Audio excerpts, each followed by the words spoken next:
một balance là xoài rồi.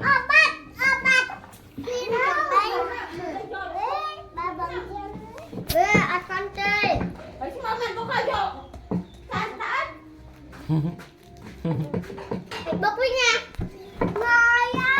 Bốc sao không muốn À kìa, kìa. này. Bốc qua bác ăn chết này. Này. Đây có mong. Chưa được. Không màu linh chuột ba phin nè. Người xin chết. Cho ra xin. Cho ra nhận một đợt.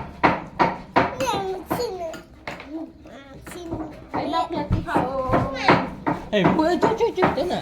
Mình lấy khoai à? Không ngồi ba phin nè. Lên mau tao lên vào. Một thon lên màu. Một thon lên màu một. Tên nổ. Lên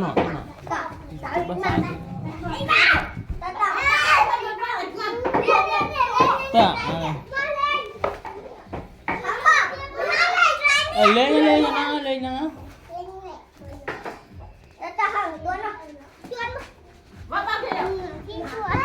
Thế là lên một kia thôi. Lên một kia thôi. Bố ăn cho tao chơi gì đấy?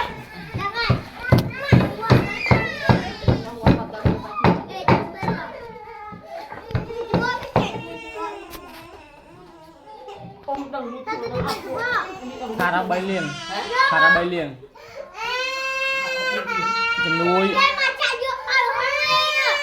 Chân núi ban bay liên. Tinh nhảy ơi chẳng o. Tinh nhảy chẳng o. Có mùi liền. Hạt kẻ ra. Chặt tiền câu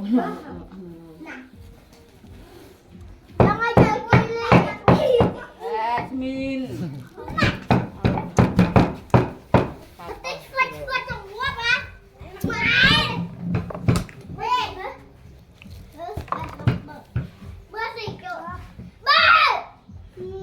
vài kia.